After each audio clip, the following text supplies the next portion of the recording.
ઠંડીના મોસમમાં વડીલોને આ 10 સાવચેતીઓ જરૂર રાખવી જોઈએ। નમસ્કાર મિત્રો, હું તમારું સ્વાગત કરું છું અમારી YouTube ચેનલ સ્વાસ્થ્ય બુક પર। પ્રિય મિત્રો, જો તમે 60 વર્ષની ઉંમર પછી પણ શરદીમાં સ્વસ્થ રહેવા માંગો છો તો આ વિડિયો અંત સુધી જરૂર જુઓ, કારણ કે આજે હું તમને 10 એવી સાવચેતીઓ જણાવવાની છું જે તમારા શરીરને ઠંડીથી બચાવશે અને તાકાત વધારશે। ઠંડીનો મોસમ જ્યાં યુવાનો માટે આનંદ અને ઉર્જા લાવે છે, ત્યાં વડીલો માટે આ મોસમ ઘણી પડકારો પણ સાથે લાવે છે।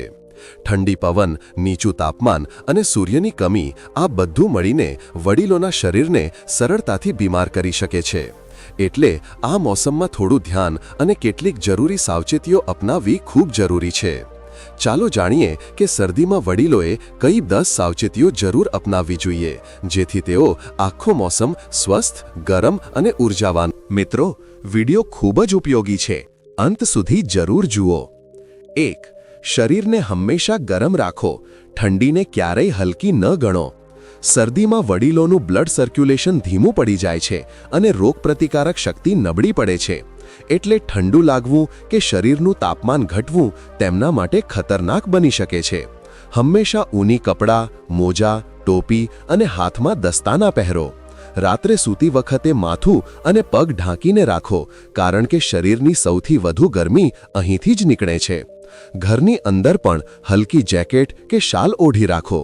જો ખૂબ ઠંડી હોય તો હીટર વાપરો, પણ ઓરડામાં થોડું વેન્ટિલેશન, હવાનો માર્ગ જરૂર રાખો। યાદ રાખો, વડીલોને ઠંડુ લાગવાથી હાર્ટ એટેક, સ્ટ્રોક અને હાઇપોથર્મિયા જેવી ગંભીર સમસ્યાઓ થઈ શકે છે। 2. ગરમ પ્રવાહી વસ્તુઓ જરૂર લો। શરદીમાં શરીરનું તાપમાન જાળવવા અને બ્લડ ફ્લો સાચવવા ગરમ પ્રવાહી પદાર્થો ખૂબ જરૂરી છે। દિવસમાં 3-4 વાર કોગળું પાણી પીવો। સવારે હળદરવાળું દૂધ, આદુ તુલસીની ચા કે ગ્રીન ટી પીવાથી ફાયદો થાય છે। સૂપ, મગની દાળનું પાણી કે ગરમ દલિયો પણ શરીરને અંદરથી ગરમ રાખે છે। ઠંડુ પાણી કે ફ્રીજની વસ્તુઓ બિલકુલ ન લો। ગરમ પીણું માત્ર ઠંડી ભગાવે જ નહીં, પણ રોગપ્રતિકારક શક્તિ પણ વધારે છે। 3. સવારે ધૂપ સેકવાનું ન ભૂલો। મિત્રો, ઠંડીમાં સૂર્યના કિરણો શરીરને વિટામિન ડી આપે છે, જે હાડકાં અને સાંધાઓ માટે ખૂબ જરૂરી છે। રોજ 15-20 મિનિટ સવારની હલકી ધૂપમાં બેસો। ધૂપ લેવાનો શ્રેષ્ઠ સમય સવારે 8 થી 10 વચ્ચેનો છે। ધૂપમાં બેસતી વખતે માથું ઢાંકો અને જરૂર હોય તો આંખો પર હલકા ચશ્મા પહેરો। ધૂપ લેવાથી સાંધાનો દુખાવો, નબળાઈ અને કેલ્શિયમની ઉણપમાં રાહત મળે છે। જો આ વાતો તમને ઉપયોગી લાગી રહી હોય તો વિડિયો લાઇક કરો અને કોમેન્ટમાં લખો, હું શરદી માટે તૈયાર છું, જેથી અમને ખબર પડે કે તમે પણ તમારી તંદુરસ્તીને લઈ જાગૃત છો। 4. ચાલવું કે હલકો વ્યાયામ જરૂર કરો। શિયાળામાં ઠંડીને કારણે વડીલો ઘણીવાર ઘરમાં જ રહી જાય છે, જેથી શરીરમાં સુસ્તી અને જડતા વધે છે। રોજ સવારે કે બપોરે થોડી ધૂપમાં ફરવું ખૂબ જરૂરી છે। હલકો યોગ, સ્ટ્રેચિંગ કે પ્રાણાયામ કરો। જો બહાર ખૂબ ઠંડી હોય તો ઓરડામાં ચાલીને પણ વ્યાયામ કરી શકાય। નિયમિત વ્યાયામથી બ્લડ ફ્લો સારું થાય છે, ખાંડ અને બ્લડ પ્રેશર નિયંત્રણમાં રહે છે અને શરીર ગરમ લાગે છે। દોસ્તો, જો તમે ચેનલ પર નવા છો તો આવી જ વિડિયો જોવા ચેનલ સબસ્ક્રાઇબ જરૂર કરો। 5. આહારમાં ગરમ તાસીરવાળી વસ્તુઓ સામેલ કરો। શિયાળામાં ખોરાકની પસંદગી ખૂબ મહત્વની હોય છે। આ સમયે એવી વસ્તુઓ ખાવી જોઈએ જે શરીરને ગરમ રાખે અને તાકાત આપે। ગોળ, તલ, બદામ, સિંગદાણા, ઘી, આદુ, લસણ, દાલચીની જેવી વસ્તુઓ જરૂર સામેલ કરો। સવારના નાસ્તામાં દલિયો, સૂપ કે મેવો લેવો સારો છે। ખોરાક હંમેશા ગરમ અને તાજો ખાઓ। વધુ તળેલા કે ઠંડા ખાદ્ય પદાર્થોથી બચો। ગરમ તાસીરવાળી વસ્તુઓ શરીરની ઊર્જા જાળવે છે અને શરદી ખાંસીથી બચાવે છે। 6. નહાવાનો સમય અને રીત ધ્યાનથી સાંભળો। શિયાળામાં ઠંડા પાણીથી નહાવું વડીલો માટે ખૂબ જોખમી હોઈ શકે છે। હંમેશા કોગળા પાણીથી નહાવો। સવારે ખૂબ વહેલા ન નહાવો। ધૂપ નીકળ્યા પછીનો સમય યોગ્ય રહે છે।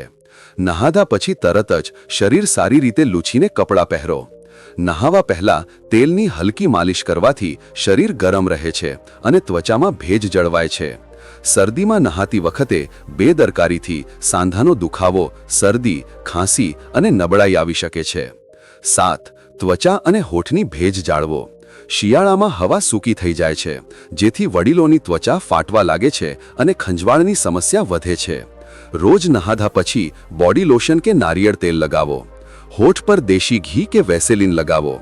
દિવસભર પૂરતું પાણી પીતા રહો, જેથી શરીરમાં હાઇડ્રેશન રહે. ત્વચાની ભેજ જાળવવી ફક્ત દેખાવ માટે નહીં, પણ ચેપ અને ફંગલ ઇન્ફેક્શનથી બચવા માટે પણ જરૂરી છે. દોસ્તો, તમે આ વિડિયો ક્યાંથી જોઈ રહ્યા છો અને વિડિયો કેવો લાગ્યો એ કોમેન્ટમાં જરૂર જણાવજો. 8. ઘરનું તાપમાન સંતુલિત રાખો. ઠંડીમાં ઘરનું વાતાવરણ ખૂબ ઠંડુ થઈ શકે છે. જો હીટર કે બ્લોઅર વાપરો છો તો પાસે પાણીનો વાસણ રાખો, જેથી હવામાં ભેજ રહે. બારી દરવાજામાંથી આવતી ઠંડી હવા રોકવા પડદા કે જાડા કપડાં લગાવો. ઓરડામાં હલકું વેન્ટિલેશન પણ રાખો, જેથી ઓક્સિજનનો પ્રવાહ ચાલુ રહે. રાત્રે સૂતી વખતે રૂમ હીટર ચાલુ રાખીને ન સૂવો. ખૂબ વધુ ગરમ કે ખૂબ ઠંડુ વાતાવરણ બંને વડીલો માટે હાનિકારક છે. 9. નિયમિત આરોગ્ય તપાસ કરાવતા રહો. શિયાળામાં બ્લડ પ્રેશર, હૃદય અને સાંધાની સમસ્યાઓ વધી જાય છે, એટલે સમયાંતરે ચેકઅપ કરાવવું જરૂરી છે. બ્લડ પ્રેશર, ખાંડ અને કોલેસ્ટ્રોલની તપાસ કરાવતા રહો. જો તમને હૃદય કે અસ્થમા જેવી જૂની બીમારી હોય તો દવા નિયમિત લો. અચાનક શ્વાસ ફૂલવો, છાતીમાં દુખાવો કે ખૂબ ઠંડુ લાગવું, આ લક્ષણોને ક્યારે અવગણશો નહીં. ડોક્ટરની સલાહ વગર દવા બંધ ન કરો અને ઠંડીમાં શરીરના દરેક સંકેત પર ધ્યાન આપો. 10. માનસિક રીતે ખુશ અને સક્રિય રહો. મિત્રો, શિયાળામાં દિવસ ટૂંકા અને રાત લાંબી થવાથી વડીલોમાં એકલતા અને ડિપ્રેશનનું જોખમ વધે છે. રોજ થોડો સમય પરિવાર અને મિત્રો સાથે વિતાવો. ધાર્મિક ગ્રંથ વાંચો, સંગીત સાંભળો કે મનગમતું કામ કરો. ધ્યાન અને પ્રાણાયામથી મન શાંત રહે છે. કોશિશ કરો કે દરરોજ કંઈક નવું કરો કે કોઈ પ્રવૃત્તિમાં ભાગ લો. યાદ રાખો, ખુશ મન અને સક્રિય દિમાગ વડીલોને દરેક બીમારી સામે લડવાની તાકાત આપે છે. મિત્રો, ચાલો હવે કેટલાક વધારાના સૂચનો જાણીએ. રાત્રે સૂતા પહેલા હલકું કોગળું દૂધ પીવો. ઊંઘ સારી આવશે અને શરીર ગરમ રહેશે. પગમાં તેલની માલિશ કરો. ઠંડી નહીં લાગે અને લોહીનું પરિભ્રમણ સારું રહેશે. ભારે કંબલની જગ્યાએ ઇલેક્ટ્રિક બ્લેન્કેટ કે 2 હલકી રજાઈ વાપરો, જેથી શ્વાસ લેવામાં તકલીફ ન પડે. શરદીમાં ધૂમ્રપાન કે દારૂથી દૂર રહો, એ શરીરનું તાપમાન અસંતુલિત કરે છે. હાથ પગમાં જડતા લાગે તો તરત માલિશ કરો કે ગરમ પાણીમાં શેકો. ઠંડીનો મોસમ જો સમજદારીથી જીવવામાં આવે તો વડીલો માટે પણ આ સ્વાસ્થ્ય અને ઉર્જા વધારનાર મોસમ બની શકે છે. બસ જરૂરી છે કે ઠંડીને હલકી ન ગણો અને ઉપર જણાવેલી 10 સાવચેતીઓ નિયમિત અપનાવો. શરદીમાં સાવચેતી જ સૌથી મોટી દવા છે. થોડી સતર્કતા, થોડું અનુશાસન અને ઢગલાબંધ પ્રેમ જ વડીલોને આ મોસમમાં સ્વસ્થ, સુરક્ષિત અને પ્રસન્ન રાખી શકે છે. મિત્રો, ઠંડીમાં થોડી સાવચેતી તમારું જીવન બદલી શકે છે. જો આ માહિતી તમને ગમી હોય તો તેને તમારા માતા-પિતા કે દાદા-દાદી સુધી જરૂર પહોંચાડજો. વિડિયો લાઇક, શેર અને સબસ્ક્રાઇબ કરવાનું ન ભૂલશો, કારણ કે અમે રોજ લાવીએ છીએ વડીલોના સ્વાસ્થ્ય સાથે જોડાયેલા આવા જ ઉપયોગી અને સાચા નુસ્ખા.